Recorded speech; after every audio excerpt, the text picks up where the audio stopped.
இந்தியாவில் சூரிய மின் விநியோகம் தொடர்பான ஒப்பந்தம் பெறுவதற்கு சுமார் 2000 கோடி ரூபாய் லஞ்சம் தர முயன்றதாக தொழிலதிபர் கௌதம் அதானிக்கு எதிராக அமெரிக்க நீதிமன்றம் பிடிவாரண்ட் பிறப்பித்துள்ளது.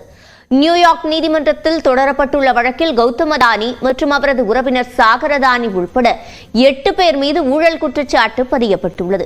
அதில் இந்தியாவில் சூரிய மின் விநியோகம் தொடர்பான ஒப்பந்தம் பெறுவதற்கு இந்திய அதிகாரிகளுக்கு சுமார் 20,000 கோடி ரூபாய் லஞ்சம் தர அதானி முன்வந்ததாக கூறப்பட்டுள்ளது.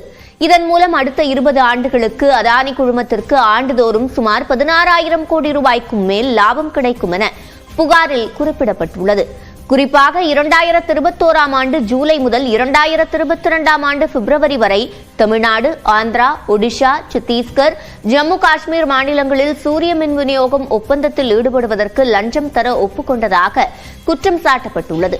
இதில் அதிகபட்சமாக ஆந்திராவில் 2021 டிசம்பரில் 7 ஜிகாவாட் சூரிய மின்சாரம் விநியோகம் செய்ய ஒப்பந்தம் மேற்கொள்ளப்பட்டதாக புகாரில் குறிப்பிடப்பட்டுள்ளது.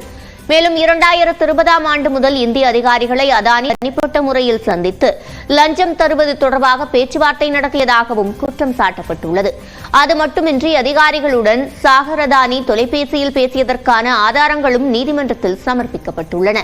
இந்நிலையில் முறைகேடாக பெறப்பட்ட இந்த ஒப்பந்தங்களை முன்வைத்து கடன் மற்றும் பத்திரங்கள் மூலம் அமெரிக்க நிறுவனங்களிடமிருந்து சுமார் 25,000 கோடி ரூபாய் நிதியை அதானி குழுமம் திரட்டியதாக குற்றம் சாட்டப்பட்டுள்ளது. இதனையடுத்து கௌதம் அதானி உள்ளிட்ட 8 பேருக்கு அமெரிக்க நீதிமன்றம் பிடிவாரண்ட் பிறப்பித்து உத்தரவிட்டுள்ளது. இந்நிலையில் அமெரிக்காவில் இருந்து திரட்டப்பட்ட நிதியை பயன்படுத்த மாட்டோம் என்று இந்திய பங்குச்சந்தைக்கு அதானி குழுமம் கடிதம் அனுப்பியுள்ளது. அமெரிக்க நீதிமன்றத்தில் முன்வைக்கப்பட்டுள்ள குற்றச்சாட்டுகளை சுட்டிக்காட்டியுள்ள அதானி குழுமம் அந்நாட்டிலிருந்து திரட்டப்பட்ட நிதியை தங்கள் நிறுவனம் பயன்படுத்தாது என்று விளக்கம் அளித்துள்ளது. அமெரிக்காவில் அதானி மீது ஊழல் குற்றச்சாட்டு பதிவு செய்யப்பட்ட நிலையில் இந்திய பங்குச்சந்தைகளில் அதானி குழுமத்தின் பங்குகள் சுமார் 20 விழுக்காடு வரை சரிந்தன. இதில் அதிகபட்சமாக ஊழல் குற்றச்சாட்டு முன்வைக்கப்பட்ட அதானி பசுமை ஆற்றல் நிறுவனத்தின் பங்குகள் 16% சரிந்தது. இதேபோன்று அதானி பவர் நிறுவனத்தின் பங்குகள் 14 விழுக்காடு, அதானி துறைமுகத்தின் பங்குகள் 8 விழுக்காடு சரிவுடன் வணிகம் தொடங்கியது.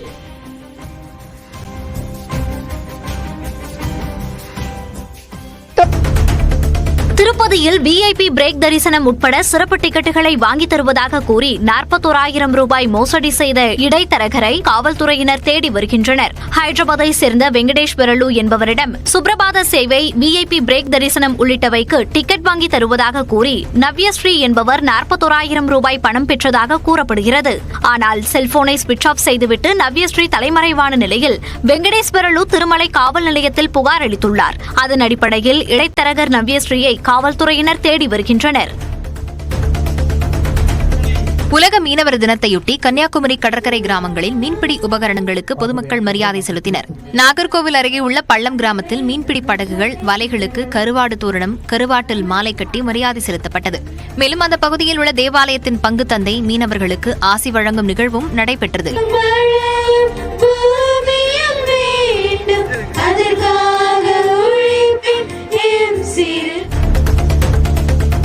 சென்னையில் ஆபரண தங்கத்தின் விலை 57,000 ரூபாயை மீண்டும் எட்டியுள்ளது. கடந்த திங்கட்கிழமையன்று 1 கிராம் தங்கம் 6,995 ரூபாய்க்கு விற்பனை செய்யப்பட்ட நிலையில் அடுத்தடுத்த நாட்களில் 7,000 ரூபாயை கடந்தது. இந்நிலையில் 4வது நாளாக தங்கத்தின் விலை உயர்ந்துள்ளது. 1 கிராம் தங்கத்தின் விலை 30 ரூபாய் உயர்ந்து 7,145 ரூபாய்க்கு விற்பனை செய்யப்படுகிறது. சவரனுக்கு 240 ரூபாய் உயர்ந்து 57,160 ரூபாய்க்கு விற்பனையாகிறது. கடந்த 4 நாட்களில் சவரனுக்கு 1,200 ரூபாய் உயர்ந்துள்ளது. வெள்ளி விலையில் மாற்றமின்றி 1 கிராம் 101 ரூபாய்க்கு விற்பனையாகிறது. திண்டுக்கல் மாவட்டம் பழனி முருகன் கோயிலில் விடுதலை சிறுத்தைகள் கட்சித் தலைவர் திருமாவளவன் சாமி தரிசனம் செய்தார். கட்சி கொடியேற்ற விழாவில் கலந்து கொள்வதற்காக பழனி வந்த திருமாவளவன் முன்னதாக முருகன் கோயிலில் சாமி தரிசனம் செய்தார். பின்னர் படிப்பாதை வழியாக கீழே இறங்கி மலையடிவாரத்தில் உள்ள புலிப்பாணி ஆசிரமத்திற்கு சென்று தொட்டிச்சியம்மன் மற்றும் புலிப்பாணி ஜீவசமாதியில் வணங்கினார். பழனி போகர் ஆதீனம் சிவானந்த புலிப்பாணி சுவாமிகள் திருமாவளவனை வரவேற்று பிரசாதங்கள் வழங்கினார். இதனைத் தொடர்ந்து திருமாவளவன் கட்சி விழாக்களில் பங்கேற்க சென்றார். வெள்ளப்பெருக்கு காரணமாக குற்றால அருவிகளில் குளிக்க 2வது நாளாக தடை விதிக்கப்பட்டுள்ளது. மேற்கு தொடர்ச்சி மலைப்பகுதிகள் மற்றும் தென்காசி மாவட்டம் முழுவதும் தொடர்ந்து மழை பெய்து வருகிறது. இதனால் குற்றாலம் மெயின் அருவி, ஐந்தருவி, சிற்றருவி, பழைய குற்றாலம் உள்ளிட்ட அனைத்து அருவிகளிலும் வெள்ளப்பெருக்கு ஏற்பட்டுள்ளது. இதையடுத்து சுற்றுலாப் பயணிகளின் பாதுகாப்பு கருதி குற்றால அருவிகளில் குளிக்க விதிக்கப்பட்ட தடை 2வது நாளாக நீட்டிக்கப்பட்டுள்ளது. இதனால் அருவிகளில் குளிக்க முடியாமல் ஏமாற்றமடைந்த சுற்றுலாப் பயணிகள் அருவிக்கரையில் நின்று சாரல் மழையில் நனைந்தபடி செல்ஃபி மட்டும் எடுத்துக் கொண்டனர். குற்றாலத்துக்காக குளிக்க வந்தோம். இப்போ எதுவும் அலோடு இல்லை. என்ன பண்ண செல்லில் ஃபோட்டோ எடுத்துகிட்டு நாங்கள் ஜாலியாக போகிற வருத்தமாக இருக்குது. கிளைமேட் சூப்பராக இருக்குது, நல்லா ஜாலியாக இருக்குது. என்ன ஒன்று குளிக்க முடியல, அதுதான் வருத்தம்.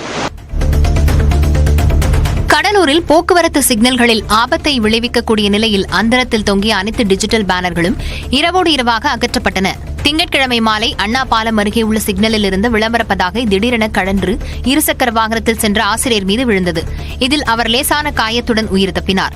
கடலூர் மாநகர் முழுவதும் போக்குவரத்து சிக்னல்களில் கட்டப்பட்டுள்ள டிஜிட்டல் பேனர்களை அகற்ற முடிவு செய்யப்பட்டது. அதன்படி மாநகராட்சி ஊழியர்கள் பேருந்து நிலையம், தபால் நிலையம், அரசு மருத்துவமனை, மஞ்சக்குப்பம், செம்மண்டலம் சாவடி, துறைமுகம் உள்ளிட்ட பகுதிகளில் சாலையில் வைக்கப்பட்டிருந்த டிஜிட்டல் பேனர்களை அகற்றினர். நாகை மாவட்டம் இறையான்குடியில் அறுவடைக்கு தயாராக இருந்த நெற்பயிர்கள் கனமழையால் 100 ஏக்கர் அளவுக்கு பாதிக்கப்பட்டுள்ளன. கூடுதல் தகவல்களை நமது செய்தியாளர் பாலமுத்துமணியிடம் கேட்கலாம். பாலமுத்துமணி, இந்த பாதிப்பு தொடர்பாக விவசாயிகள் என்ன தெரிவிக்கிறார்கள்?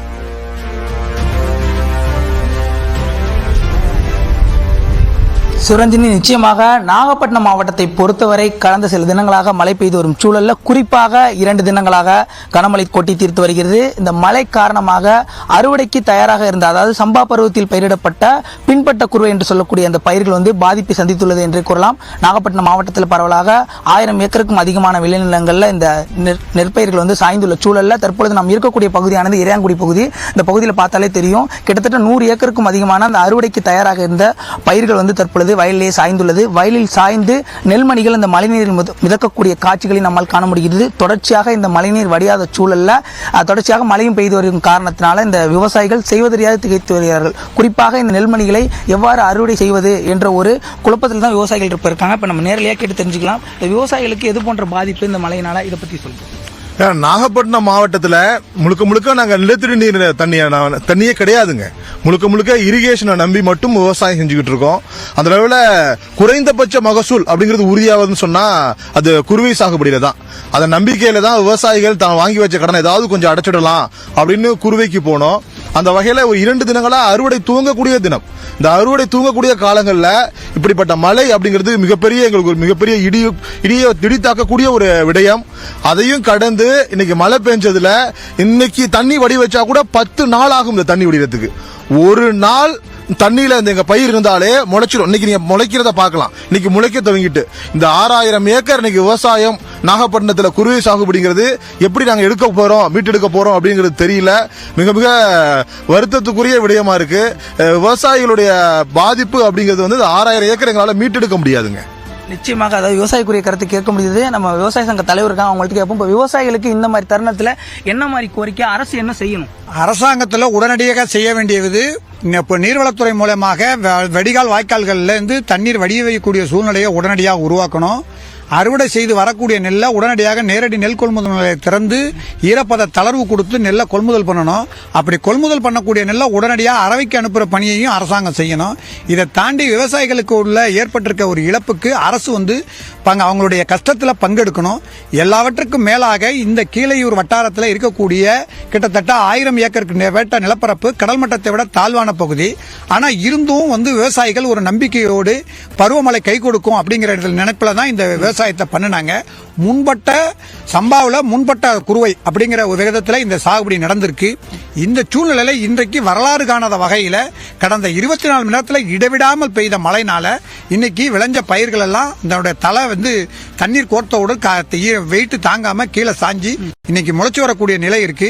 இதை கருத்தில் கொண்டு அரசு உடனடியாக ஈரப்பத தளர்வு கொடுத்து இந்த நெல்லை கொள்முதல் பண்ற முதல் பணியை செய்யணும்.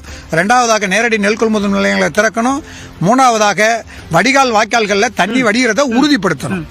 நிச்சயமாக, அதாவது தற்பொழுது உள்ள சூழல்ல அந்த மழை நீரை வடிவமைப்பதற்கான பணியினை வடிகாலை துரிதப்படுத்தி வடிவமைப்பதற்கான நடவடிக்கை எடுக்க வேண்டும். அதே போல இவற்றை அறுவடை செய்யும் அந்த நெல்மணிகளை தளர்வோடு கூடிய ஈரப்பத தளர்வு கொடுத்து கொள்முதல் செய்ய வேண்டும் என்ற ஒரு கோரிக்கையை விவசாயிகள் முன்வைத்துள்ளார்கள்.